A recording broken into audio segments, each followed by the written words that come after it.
Hi, Linda. How are you? Anna, thank you so much for having me today. Oh my God, Linda, you don't understand how excited I am to have you and how excited I am to know that I'm part of your circle because we've met in so many different events and we are connected through Facebook, which we'll talk about in a second. But like we run in similar circles. I don't know if it's because we're close to each other, like by location, or it's just that we're just running in the same circles. So I'm so excited when I actually got to meet you because I was a fan even before I got to meet you. And then I'm like, I have to have her on the podcast. Like I pretty much was like, please, please. So yeah, so you're one of the few guests that I actually asked to be on the show. Some people ask me for, to be on the show, like through conversation, but definitely somebody that I wanted on my Let's Talk Paralegal, just because I believe you've been, how do I put this? Like you've just been in the forefront for so long and you've been fighting the good fight. And people like you and other paralegals out there that are doing the same thing. Like I'm young to this whole freelance thing. I mean, probably 4 years, but you've been in this for a lot longer. And I want you to share that because I think your journey has been so, I don't even know. Like for me, it's like an adventure book. Like I don't even read nonfiction books, but I would definitely read your like biography or something because that's definitely what it sounds like. Like you've been on major podcasts. You've been able to visit the Facebook. I mean, like tell us about all that because I'm like I'm like, okay, I'm just gonna listen today. I'm not even gonna talk. Well, you're too kind. I think you definitely give me way too much credit, but we are certainly traveling in a lot of the same circles. And I think it's really cool that we are also geographically so close. And so hopefully once this whole ridiculous COVID situation is over, we can get together in person. I think that would be so much fun. And I know we would have so much to talk about. But I think that one of the amazing things about the paralegal field, and it's one of the reasons why I really tell people who are new to the field or who are considering, getting into the field, that it's so fantastic, is that there really are kind of unlimited amounts of opportunities out there. I became a paralegal like 24 years ago. And even though there were kind of already opportunities starting for paralegals, and there certainly were paralegals at that time who had a lot of experience, were kind of like branching out and doing different things. But when I started, it was really a lot of people just considered it a stepping stone to going to law school. And it was kind of like, if you want to accomplish anything in your life, you will be a paralegal for a little while. And then if you want to do something that matters, you will go to law school. And I never wanted to become an attorney. For me, I was all in on being a paralegal. I fell in love with it, even though I kind of started it for the wrong reason. So I became a paralegal kind of by accident. I didn't know anything about the field at all.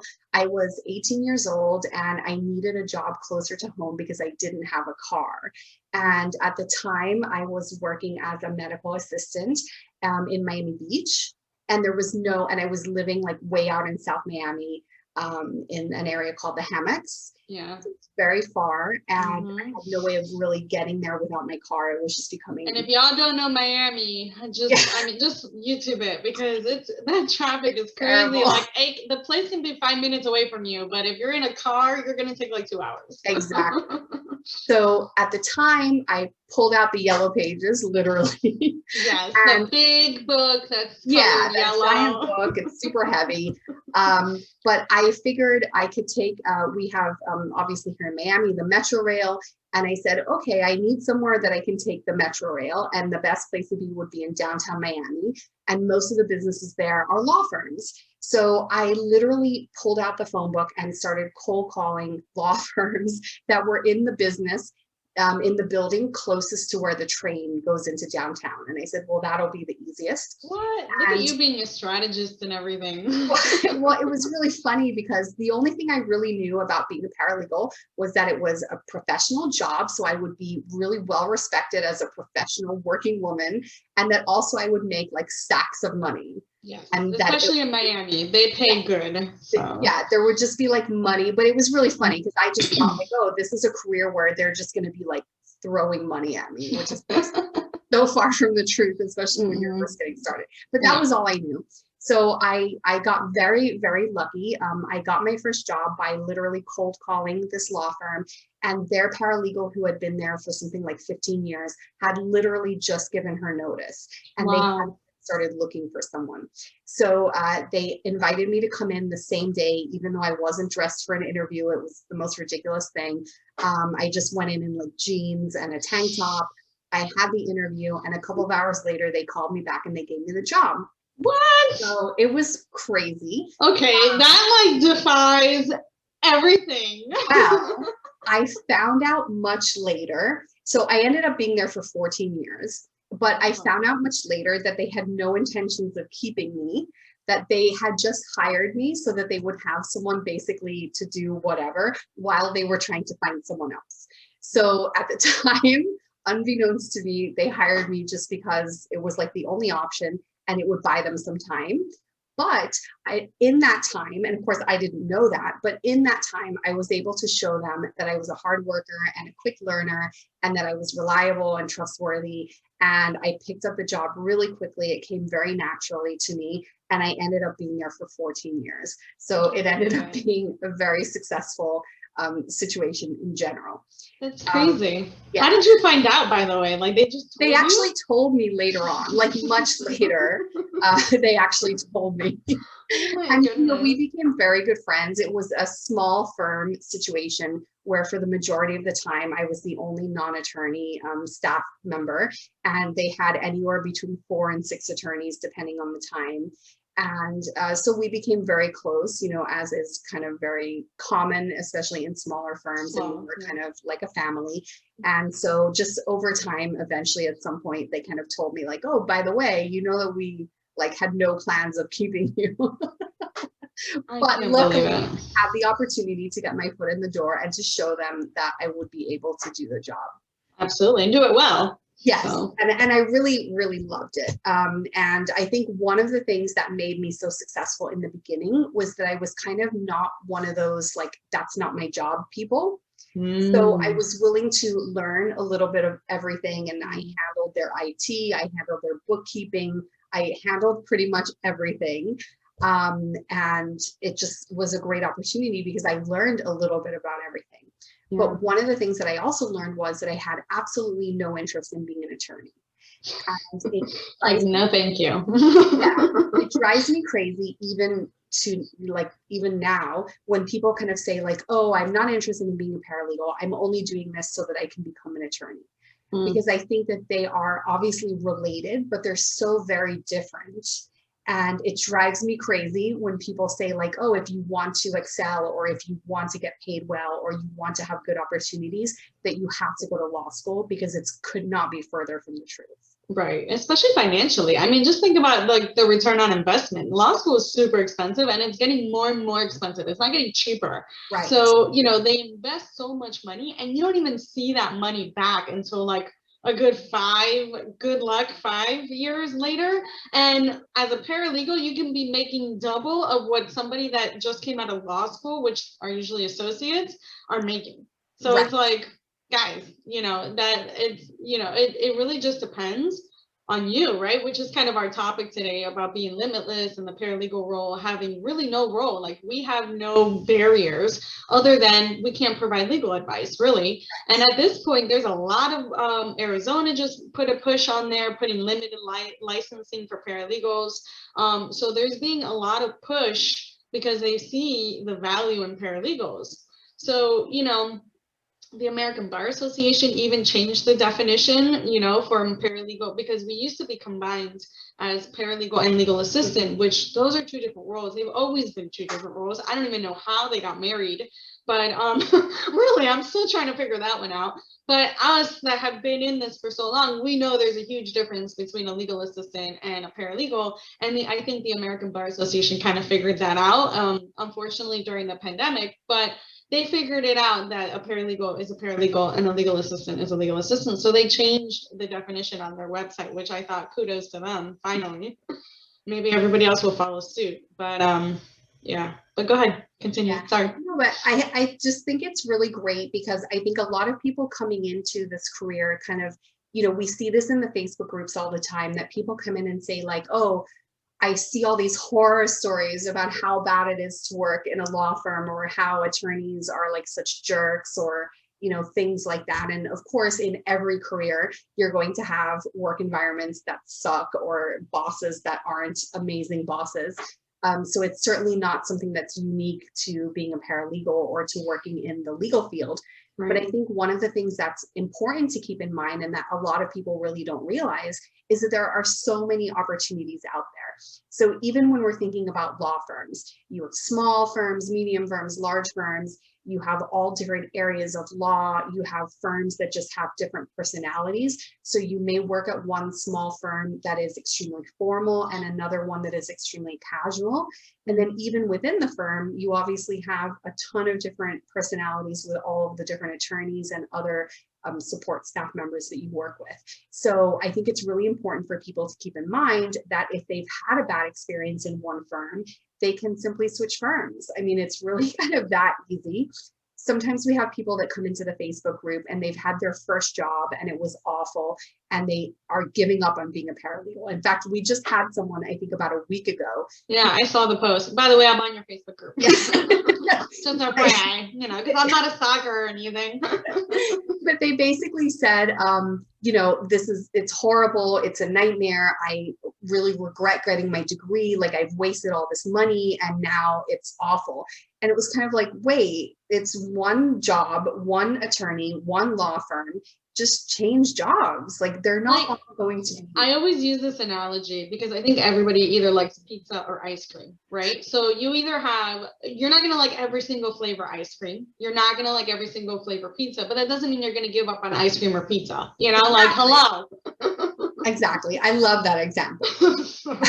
But I think the other thing that it's important to keep in mind is that law firms are not the only place that paralegals can work. And of course, we have a lot of opportunities outside of regular employment. But if we're just thinking about regular employment for the moment, of course, there are many, many different factors as far as traditional law firms. But you also have pretty much any other, especially large company, has either a legal department or a risk management department that functions in this, similar to how a law firm functions. So for me, for example, I work in-house for Royal Caribbean, which is obviously a major cruise line. Yes. And we have both a legal department and a risk management department. So the legal department handles things like real estate and corporate law, and then the risk management department handles things like personal injury and premises liability. And the funny thing is that a lot of people don't realize that law firms are not the only option. You can look at many, many different companies, Burger King, McDonald's, any school board, hospitals, like pretty much any large entity is going to have either risk management or, legal support or a legal department that you can work for. Absolutely. So a really great opportunity for people to kind of get out of a traditional law firm environment and have the benefit of working in-house for a company, which kind of has its own perks and benefits and can be a lot better than maybe working in. It has a different dynamic too, right? Because really you don't have like with AKA caseload, right? It's more like, okay, whatever comes my way. Every day is different. Nothing's replicated. Yes, of course, you'll have templates and everything, just like everything else. But it's really like, oh, what's going to happen today? What are we going to get now? So if you're that type of person that just wants every day to look different and be like, okay, let's do this. Yeah. I mean, I always say that legal departments and, like you said, risk management are always the way to go. If you didn't have a great experience in law firms, which can happen. Yeah. And it definitely depends on the person. So for example, my experience working in-house has been so very different from my experience working in a law firm, even though I'm currently doing the same type of work. So the firm that I came from was a large firm with kind of hundreds of attorneys and like tons of paralegals. And we were doing trial work. I was traveling for trial. It was very, very deadline oriented, extremely billing oriented.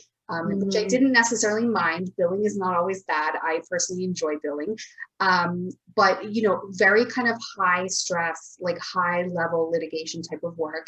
And then when I went in-house, it's more kind of less deadline driven because we're dealing with other aspects of the cases. So in my personal situation, I'm doing the same type of work. So I came from a law firm where I did defense, personal injury, products liability, medical products liability, and things like that, into this in-house situation where I'm handling also defense and also the same types of cases. But the role is a little bit different because we don't handle the trial portion. So we only handle kind of like the beginning, portion of the case and the discovery. So you don't have that like high stress, just kind of high level litigation work that you have when you're doing trial work. So the work is very similar and it's the same type of work, but it's not, as deadline oriented and as high stress. So it's very nice. And obviously you're just working for one client because you're working in-house. So you kind of get to know, the cases and get to know all the different players a lot better than you would if you were working in a law firm where you're working with a whole bunch of clients. True. So it's definitely a very different type of atmosphere, and I love it. Yeah, no, definitely. I always say that with people that have a bad experience with law firms, especially if you keep going to different law firms and you just either, I don't want to say can't handle it, but you're over it. You're just over the whole, like a lot of my seasoned paralegals that I coach, I offer them that option. And I say, look, you haven't tried a legal department. You haven't tried a risk management. Why don't you try that? And like you said, every single industry, like that's the most beautiful thing about the legal industry is that it pours into every other industry. There has to be a legal concept behind every other industry. So even if you're interested in the medical, right? Let's say if you're seasoned in personal injury or medical mal or whatever the case may be, premises liability, if you're interested in that, go work for a hospital, go work for, medical centers. I mean, like literally every single company out there has a legal department, like unless it's a mom and pop, and sometimes it's a little different, but also nonprofits, right? So it's a little less stressful. Sometimes the money's not there, it depends, right, on their status, on their grants, on the case, right? But if you're just trying to find somewhere to go and somewhere to ease the anxiety and the stress of, especially if you're a litigation support, that can be a lot stressful, especially with the trial prep and the trial, if you have to attend trial, like you were saying, that is a high stress. And for people like us that are perfectionists and suffer of anxiety of the yin yang, because I cannot tell you enough, it is what it is at this point. There's only so much meditation and yoga I could take, which is kind of why I went on my own. I'm like, I can't do this anymore. I'm over it. I'm going to have a heart attack at the age of 20. And, I think that you raise also a good point. One of the things that I think people have to consider is, what stage of your career are you in? Because I think I've had three kind of very different experiences or three very different phases in my career, where I was at my first firm for 14 years and it was a small mom and pop type of place where I was doing a little bit of everything, and it was just kind of crazy all the time because we were definitely understaffed. Like there's no ifs, ands, or buts about that. And it was just always putting out fires, like 24 hours a day. It was putting out fires. It's common for small firms. Yeah. And then when I went to my second job, I was there for 5 years, and it was a big firm. And this is the one that I did trial work with. And I loved it. I got to focus on just one thing, which was being a paralegal and doing substantive paralegal work. They had secretaries, file clerks, legal assistants, like somebody for everything. So I just got to focus on doing the one thing that I had to do.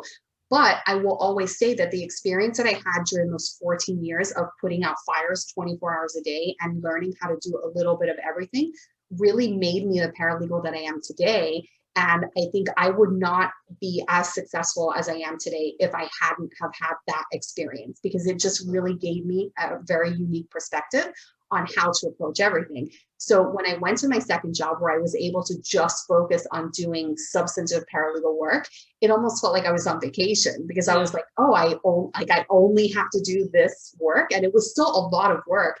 And it was more work, more substantive paralegal work that I was doing. But because we were properly staffed and we had appropriate staffing for all of the different things, I could just focus on what I needed to focus on. And it was fantastic. And I spent 5 years there. I absolutely loved it. I did numerous, like so many trials. I'm not even sure how many trials I did. But it was crazy all the time. I absolutely loved working for that firm. And the only reason I left was because I was offered this in-house opportunity, which I think anyone would be crazy to turn down. Right. But in my case, it's less money because I'm not doing this like really high level trial work. And it's also kind of, I would say, like less challenging, right? Because I'm doing kind of more predictable work and I'm doing different types of work, but I'm not doing this like high end, like super stressful trial work where I'm really like, going all out like all the time. So I think if I had been in a different stage of my career, I might not have been ready to make that change. Because while I was at my second firm and I was doing that more high level work, I needed to be doing that more high level work. Like I really wanted the challenge. I wanted to be, at that stress level all the time and doing all of that high level work all the time. But then it got to the point where I kind of felt like, okay, like I've done this now. I don't need to continue doing it. Like I loved doing it while I was doing it, but now it's time for me to kind of take a little bit of a step back and take a job where I don't have to be like at that super high stress level all the time. And I can have a much better work-life balance and I can start doing other things that really interest me. And that kind of really coincided also with, I had already started doing the annual Paralegal Cruise, and it was really taking off. Like I had not even kind of envisioned how successful it was going to be. And it just literally got to the point where I had to choose between doing everything that I was doing for Perfectly Paralegal or doing everything that I was doing at this really high trial level work. So the opportunity came at the perfect time for me. So I think it's also important for people to kind of keep in mind, like, what are their goals, like their short-term goals, but also their long-term goals, because you may be in a position where you really want to have that really high, tension, high stress, like 24/7, action and excitement. And then once you get past that, then it's time to like, okay, now I can take a step back and I can realize that work is not the only thing that's going on in my life. And I don't need to prove myself, and I can kind of, tone it down a little bit and enjoy other aspects of life as well. I love all that. Actually, that's what our workshop is all about right now. We're doing the Marketing Yourself workshop, and that's really what it's about. It's about setting your goals, knowing your goals, and setting a plan as far as, okay, how am I going to get there? Because we all set these goals. We all have this different version of success, because I always say you can never define success. My success is not the same as your success, and vice versa. Everybody has their own version. I know a lot of people that are happy to make $20,000 to $30,000 a year as long as they have X, Y, and Z. Mm-hmm. So, sometimes success is not defined by money, and sometimes your career is not defined by success. Right. So, everybody has their own version. I know a lot of people, especially now during the pandemic, that have sold their houses and their cars and just gotten an RV and just hit the road and worked from the RV. So, everybody has their own version of success, and that's really what our workshops and our courses are all about. So thank you for giving me that.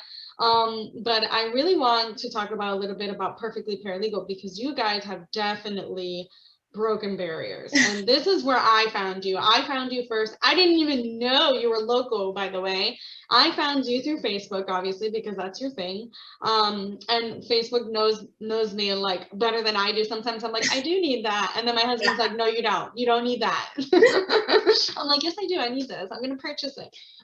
So Facebook knows me a lot. And so it showed me a recommendation of Perfectly Paralegal, and I started reading into it. And then I started reading about you and what you were all about. And I'm like, oh, this is somebody that definitely knows what they're doing and has been in the business. But what I love about you versus maybe other paralegals that are in your level, I would say, is you kind of have done it all, right? So you've been through those small firms, the mid firms, the in-house counsels, the, freelancing on your own with the Perfectly Paralegal. So you kind of have a well-versed foundation as far as really the epiphany of being limitless, because you have done it all. There's really nothing you have not done.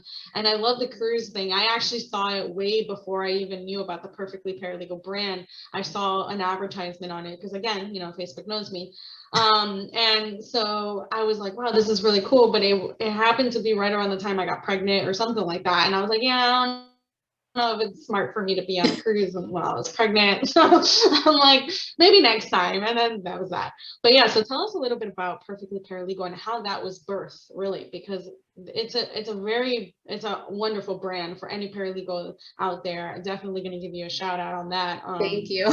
Because it's definitely been great for me as well, and us that are trying to follow, your lead, and maybe not follow your lead, but kind of see what's already out there so that we don't replicate our efforts, right? Because what you're doing is not something that I'm doing. I'm doing it through a different avenue, and people like Misty Wright and Jacqueline, everybody that's been on the podcast before, we're all doing our own thing, we're all in our own lane, but we're all in the same mission, right? It's to bring the paralegal role up front and center in different avenues so that people can really understand what a paralegal is. And really, there's no definition at this point, and you definitely proved that with Perfectly Paralegal. So I definitely want the audience to know about that.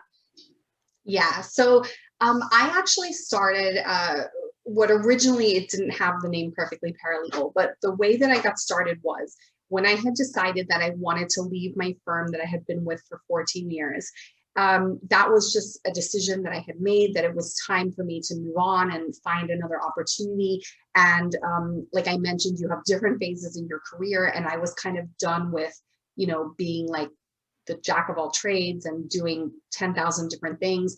And so I came up with this list of things that I wanted for my future job. And so one of those things was just that I wanted a 9-to-5 type of schedule. I didn't want a lot of overtime. I wanted to have more balance in my life. I had gotten to the point where the position that I was in was extremely stressful in a bad way. So like many paralegals love the stress of like trial and doing all this stuff. But then you can also have kind of like that negative stress when you're in like a bad environment and it's just not a good situation. And like so a burnout, like a burnout moment. Yeah. And so I just got to the point where I needed a better opportunity to kind of start to further my career. And at that time, I really wasn't very involved in the paralegal field. I was just kind of doing my job. I kept my head down. I wasn't that involved in associations or anything like that. So one of the challenges that I had was, how do you make a move from a small mom and pop business where you just, the firm is not known, you don't have a chance to like prove yourself in court or like anything like that. If I want to go to a larger firm, they typically prefer people coming from a larger firm. Like it's kind of, I felt, at least for me, I felt like, how am I going to prove myself and show them that they should take a chance on someone who's been for 14 years at this really small firm that's not very well known.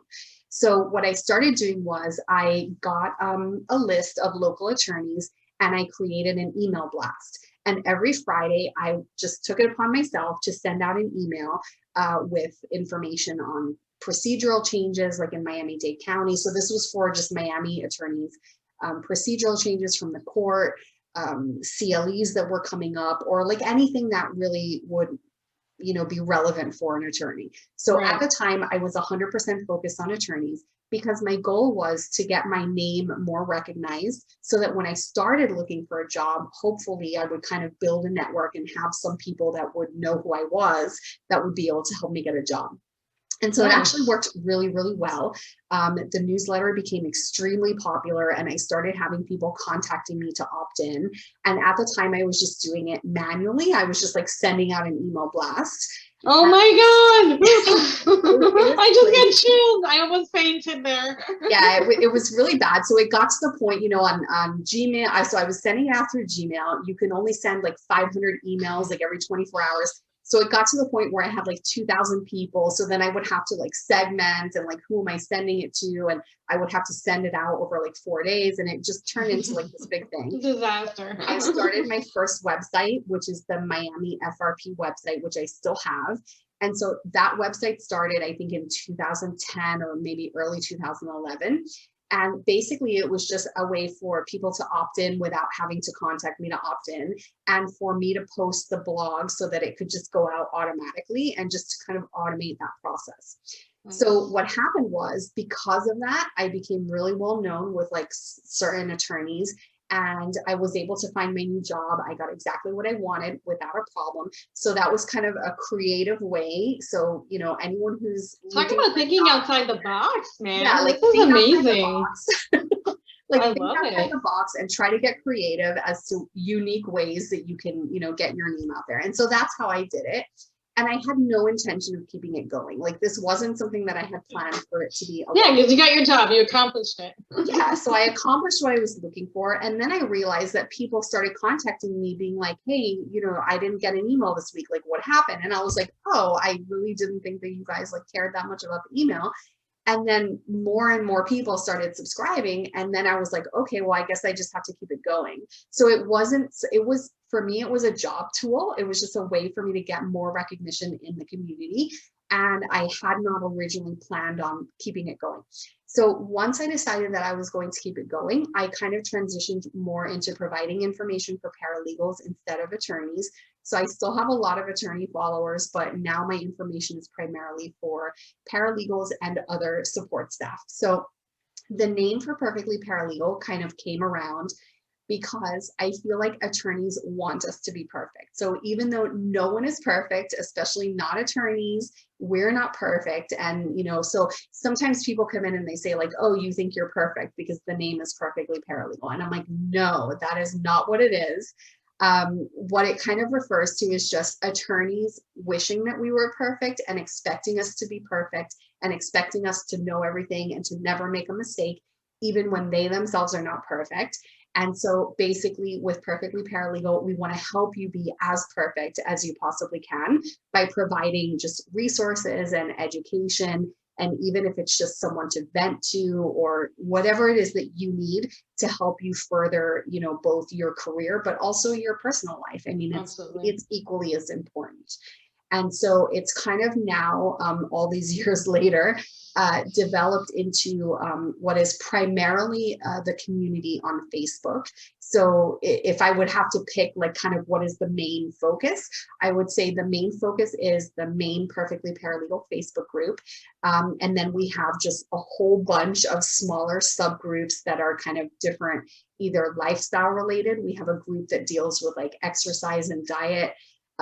We have groups that deal with, clothing, like for people who want to talk about what to wear to work. And then we have groups for all the different kind of practice areas for those paralegals who just want to get together in smaller groups and only talk about their practice area. And then in addition, we also teach continuing legal education. We have tons of different classes. And with that, I really focus on, it's very important to me that the education be kind of really practical. So I used to hate it when I would go to events that were either targeted for attorneys. So kind of paralegals didn't really have a lot of opportunity to, have like paralegal specific education. Florida Bar Convention. Exactly. Oh my, like so many local bars. They don't even give you a discount if you're a paralegal. Like you still got to pay the attorney price. Like, hello, people, get with the program.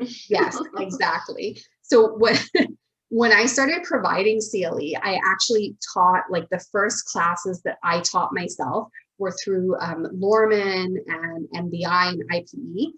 And it drove me crazy because the prices were so high. And I was like, this is ridiculous because so many law firms do not pay for the CLEs for their paralegals, even though they pay for their attorneys. I think that probably more of them pay now, but at least back then it was very, very common for people to say that their employers didn't pay.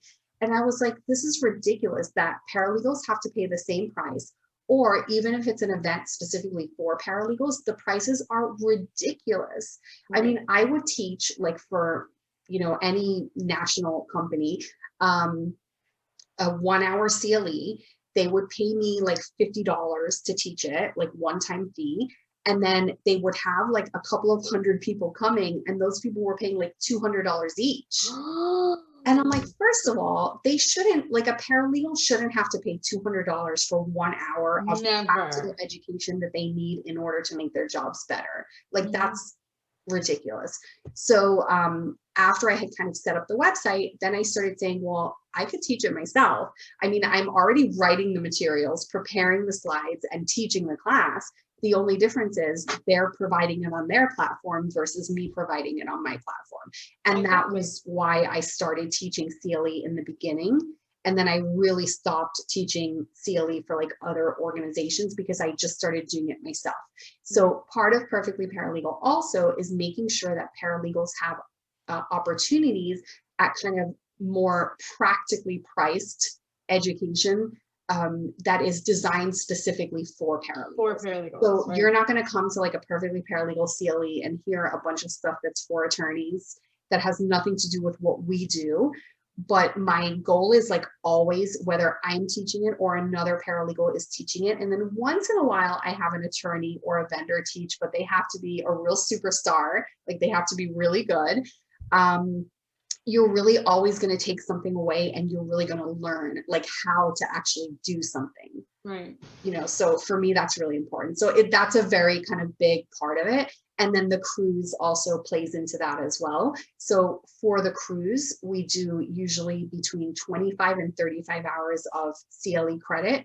And all the classes are super practical. Like you're going to learn something from every single class, but you're going to have like a really fun, casual vacation environment while you're doing it. So yeah, that's a win-win. Yeah, that's totally a win-win. So you're going to learn some great stuff. You're going to network with some awesome paralegals from all over the country, but you're going to do it in like a really fun, casual environment and have a great time while you're doing it. Yeah, I mean, I'm telling you, you're just filled with awesome ideas. Like, who the hell thinks about a cruise, man? Like, I'm like, this is amazing. Like, this is epic. And this is why, each one of us pays, a role, right, into this huge industry. But I think for a very long time, paralegals were underestimated. And I think last year, when the pandemic hit the world, is where really the legal industry was like, oh, you know what? I think, yeah, I mean, they do really, I don't think I could do this without my paralegal. Yeah. Oh, okay. Hi. Yeah.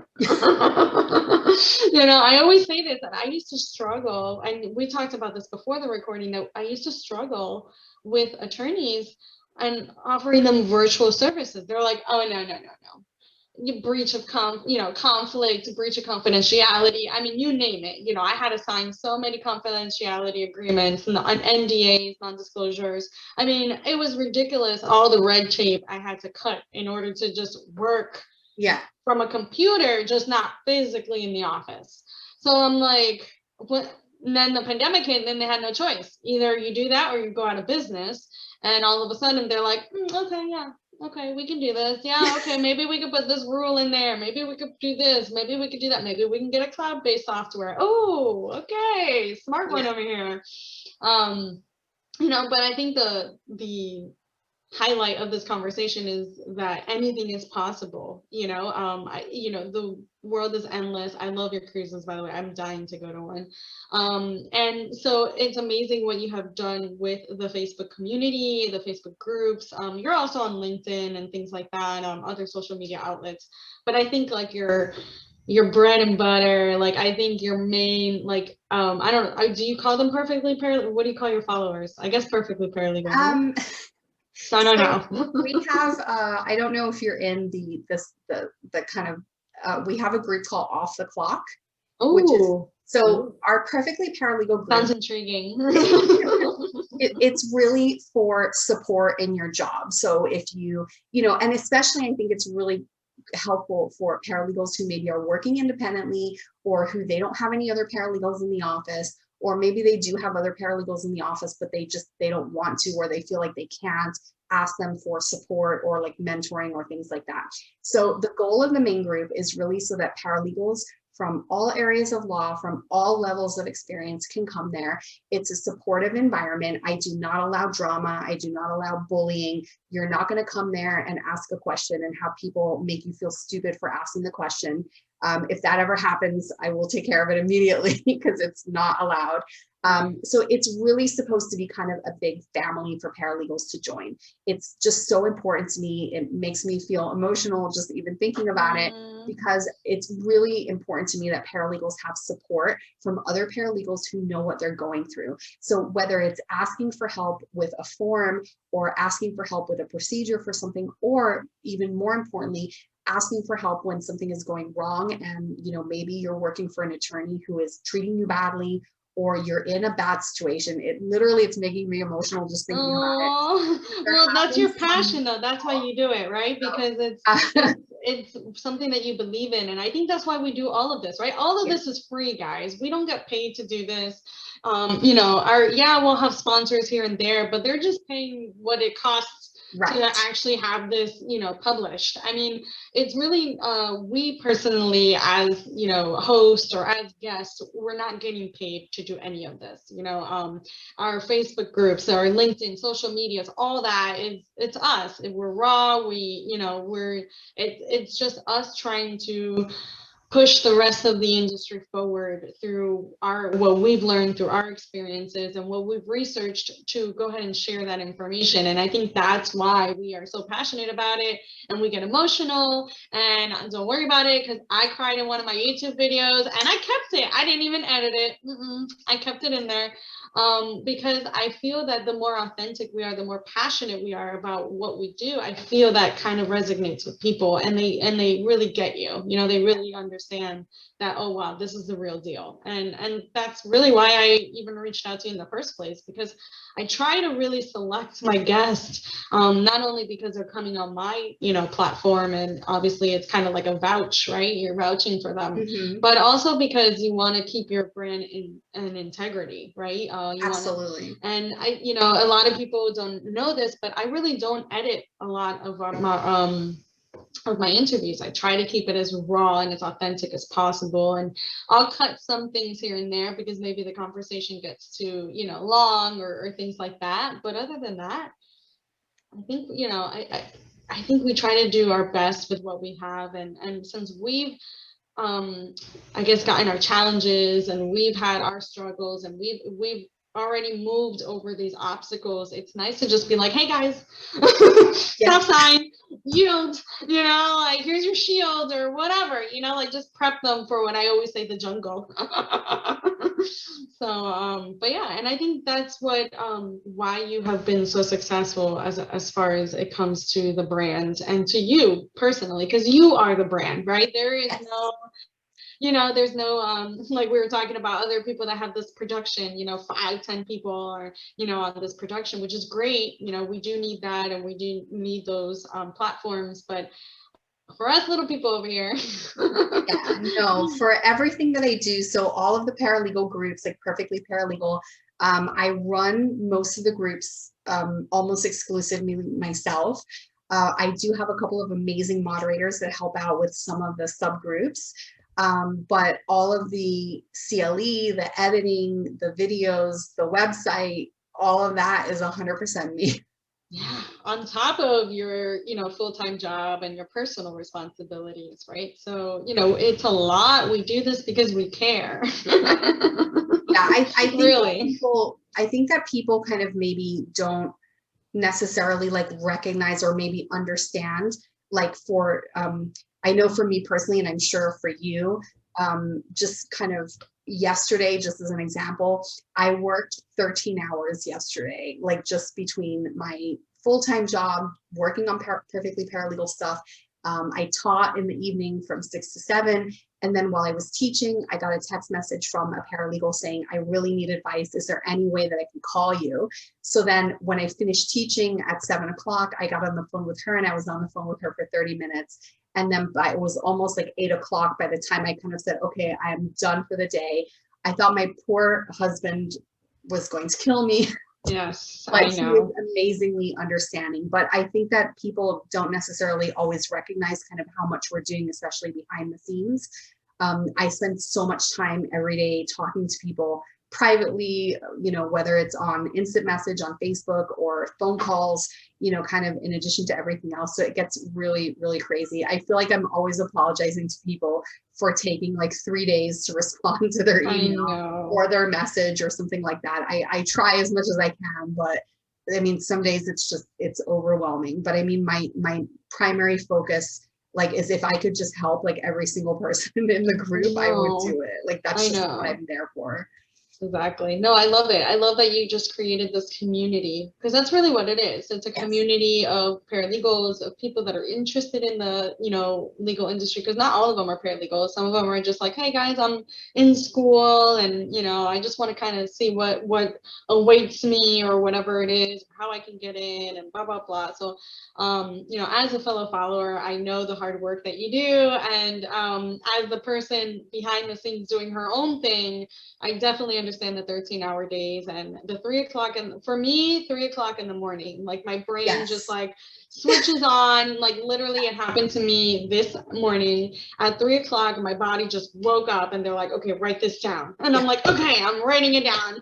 And it was just, flooding with ideas and creations and, collaborations. And I'm like, okay, I got to reach out to this person. I got to do this. I got to do that. And it's just like never ending, because you'll forget it. You'll get caught up in something else and you'll just forget it. So I love it. It was an honor having you. I do not want to take up more of your time because I think we're way over the 30 minutes, but I appreciate you and know that your work is not going unnoticed, and know that you just play a really big role in this paralegal legal industry. And that I personally want to thank you, because you've been there for me, even though you don't know it, but some posts are just like, yes, that's me. You just spoke to me. So definitely it's amazing. And I do have a business coach, but she's not in the legal industry. So it's nice to have people that are, fellow paralegals that can really be there for you when you need it, when it's like a specific issue. Yeah. So definitely thank you for being that person to me and thousands of people. So I appreciate you taking the time and being on my show, and I wish you nothing but the best, more success for you and whatever that, entails for you. But keep going, don't give up. I know these 13-hour days are horrible sometimes and you just want to go to sleep and have a cup of coffee or both. But yeah, so definitely thank you. And I appreciate you for sure. Well, thank you so much. I really appreciate that. It means a lot to me. Thank you so much for inviting me to be on your show. And I think that you are doing an amazing job.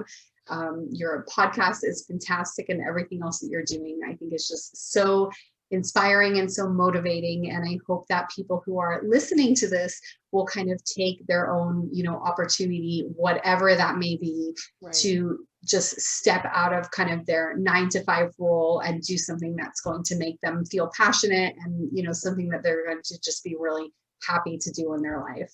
Oh, absolutely. Thank you, Linda. I totally appreciate you. Have a good one. Thank you so much. Bye.